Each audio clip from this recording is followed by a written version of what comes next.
Living with diabetes means contending every day with numbers, glucose readings, carbohydrate counts, A1C results, blood pressure targets, and it can feel as though success hinges only on what you eat and how much you move.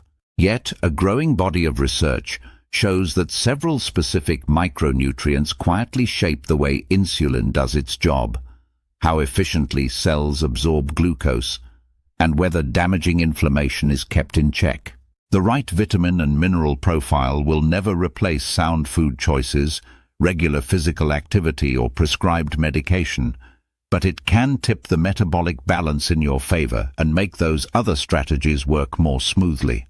Among dozens of possible supplements, 5 stand out for the consistency of the evidence behind them and the breadth of their benefits: magnesium, vitamin D, chromium, vitamin E, and omega-3 fatty acids. Understanding how each one affects the diabetic body, where to find it in everyday foods, and when a pill might be helpful, can give you another lever of control in the long-term fight for stable blood sugar and healthier organs.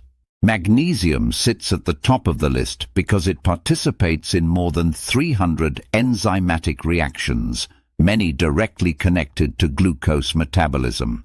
Inside muscle and liver cells, magnesium acts like a co-pilot for the insulin receptor, keeping that receptor's shape stable so insulin can dock and do its work.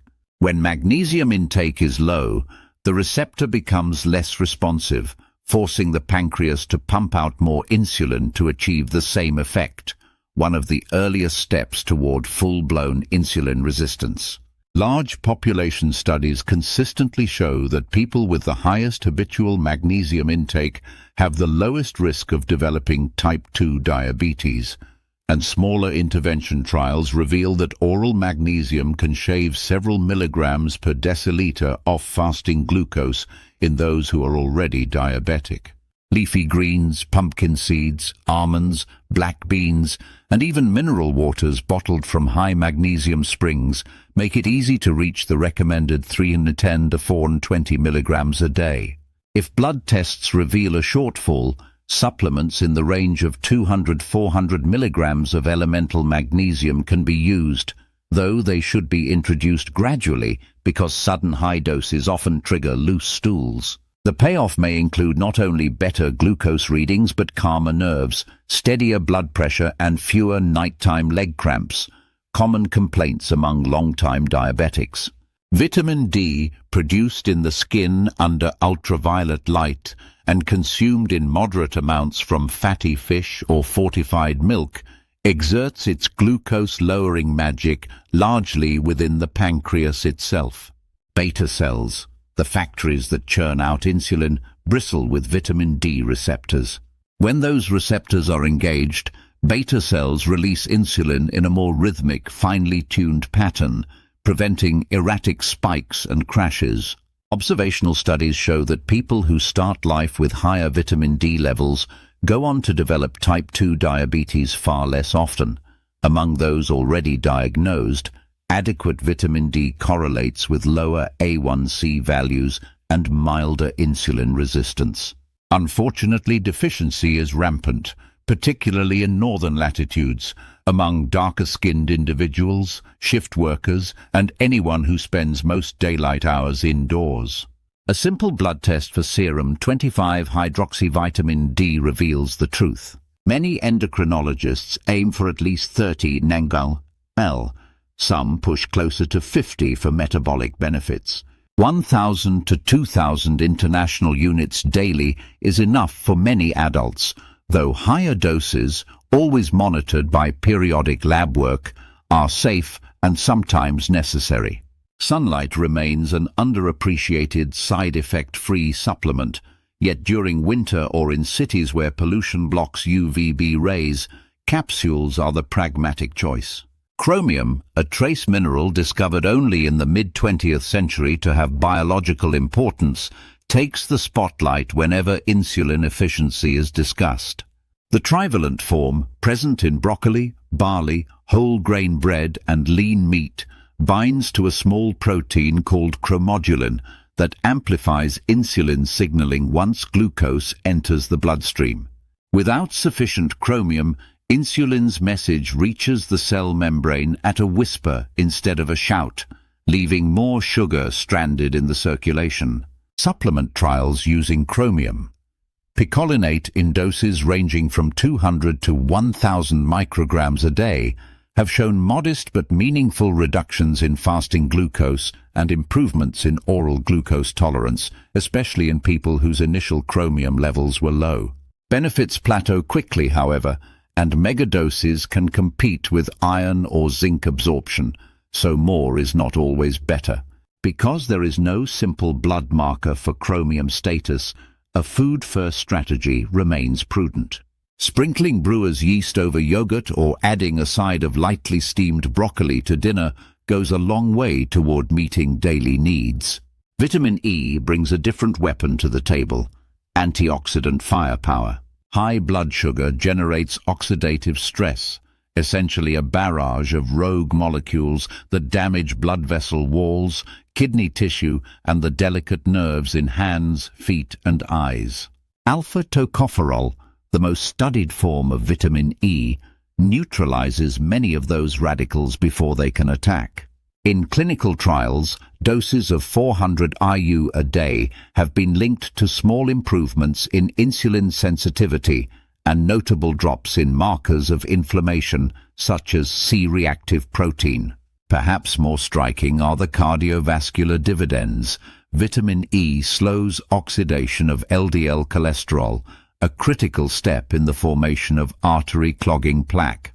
Because diabetics are 2 to 4 times more likely to die of heart disease, that antioxidant shield is valuable. Natural sources, almonds, sunflower seeds, spinach, avocado, deliver vitamin E in concert with other phytonutrients and healthy fats, but for patients with limited appetites or absorption issues, a supplement can plug the gap.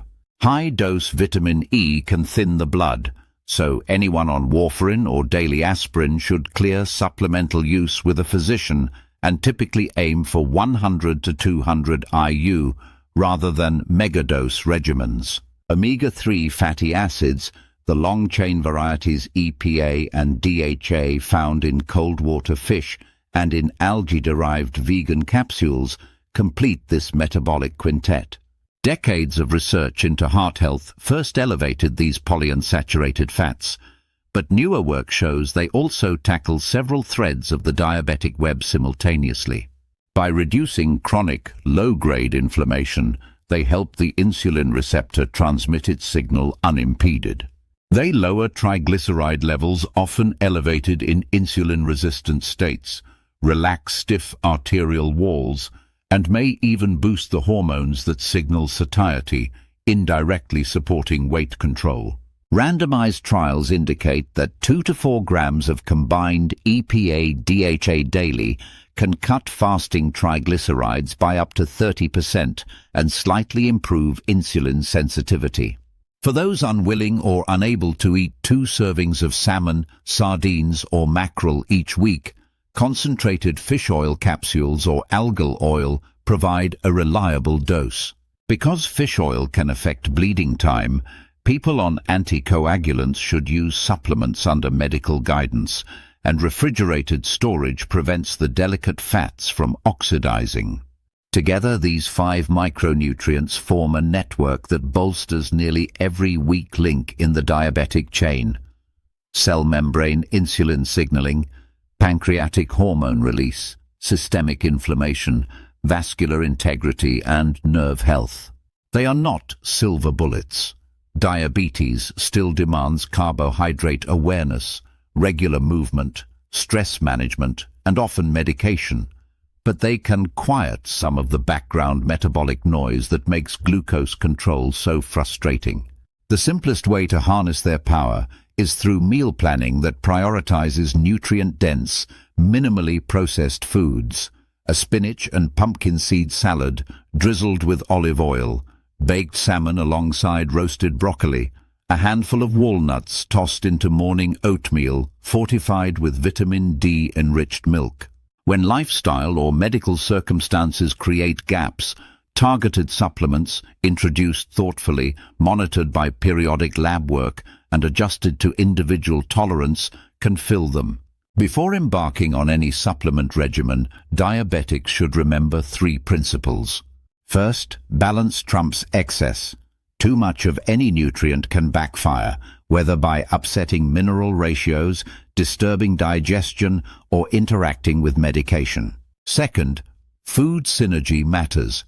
The body absorbs and utilizes vitamins more efficiently when they arrive packaged with fiber, phytonutrients, and healthy fats found in whole foods. Third, personalization is essential.